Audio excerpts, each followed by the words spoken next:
Back now to our panel, Willie Jackson, Tauhe Marae, Tina Wycliffe, Dion Tuta. Dion, post-settlement iwi like Ngāi Tahu, Tainui, Ngāi Tahu are becoming economically stronger. Just off the back of that story, will those kind of iwi have any influence on the political scene? It's interesting. I think a lot of those iwi already do have influence in the political scene. The question is, I suppose, for me, is like, what sort of is it going to have a positive influence on this election?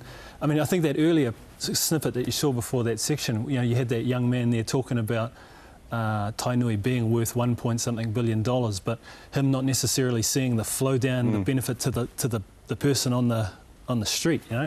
And you look at those people at the rugby game in the Ikaroa Rāwhiti election area, you're wondering, you know, how those people will be starting to wonder, okay, we're worth all of this money, when do we see this thing? And that's a very, very difficult thing. So because you're facing a situation where iwi through settlements are becoming, in some ways, you know, corporatised as a kind of, has negative connotations, but effectively that's what's happening. So it's going to be difficult for you know, managing people's expectations around what the benefits are that flow from those things is going to be very, very important. It's interesting you mentioned the flow-on effect or the trickle-down effect, because wasn't that supposed to happen under the national government, The trickle-down effect, yes. Oh, yes, well, you said you're still a national MP until what date? Oh, yeah. 2 more weeks, 3 more weeks? Look, listen, Dion is absolutely right. There's $1 billion of assets and cash available in the Tainui area.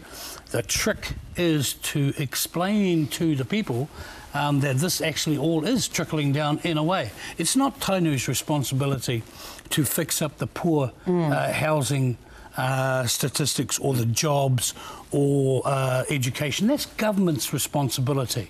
And regardless of whether it's Labour, National, whoever, that's their responsibility. What Tainui and Ngāi Tahu and whoever else is doing is building up a base so they can actually get on with the job of social, of cultural, of economic. I mean, so trickle down is trickle down doesn't ever happen anyway.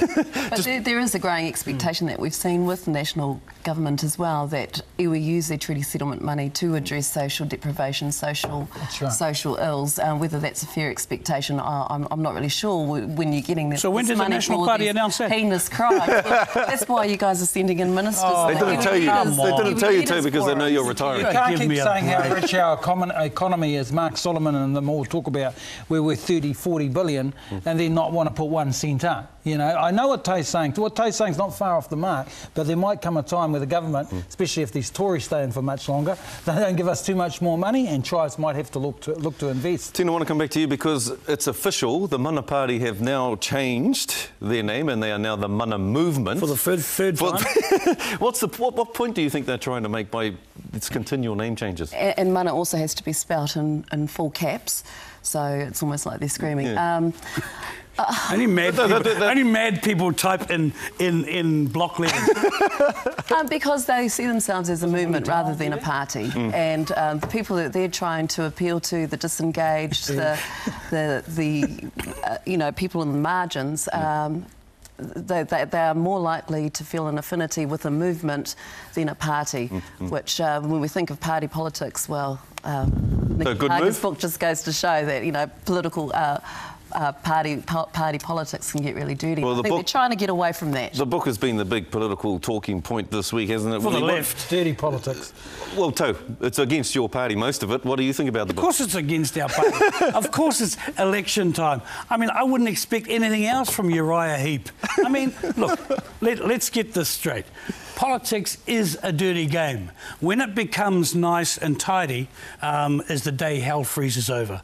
This is politics. Will it affect the outcome of the election? No, I don't think so. Will he? I think no. Hang on, bro. Tau says no. Hang on, bro. This is a big wet dream for the left. Can I be very clear on this? National's in trouble with this. Tau and them can play it down as much as they like. As he says, getting the contracts from the government.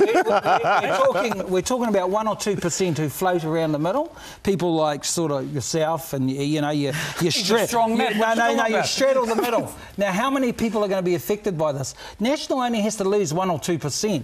They know this is dangerous. Hager is very honest and principle. He's very honest. No. What they're trying to do is write him off as a nut. But there's a lot of stuff coming through here that is true. National's in trouble, and I think if we see a movement in the polls, don't be surprised not to see a movement in the polls. I reckon they could lose 1 or 2%. They might want the Maoris back. They might want Hauti and Hinari back. National's going to scream left-wing lunacy. That's right. And it's going to help. It's going to help the ACT Party in Epsom, put it that way. Dion, final word, brother. Impact of the book. You agree with me, Dion? Yeah, I tend to agree. I think... you're on your own. I think National will be worried. They'll be playing it down as much as they can, but yeah, you would be worried. They'd be happy to see the results of that snap poll last night where most New Zealanders, well, most of the participants said that they didn't really care. But, you know, the swings that you're talking about... It's the swinging voter, Dion? There's potential there. That's right. Don't listen to them. They're in trouble. Don't listen to them, Scotty. On Saturday, go vote National. We've been doing these political discussions for the last 3 weeks too. You've always been on your own, brother. But here's the thing. These two are never agreeing with you. This is a setup. Scotty, it's a left-wing conspiracy. Here's the question. Why is Tahu so defensive? They cut his throat. And yet he's still defending them till the end. What are you looking for? He's loyal. He's loyal. Mihana kia koutou, kua pautawa kia tātou e mihana kia koutou katoa. Kua rangatira tēnei, kōtaka i o koutou.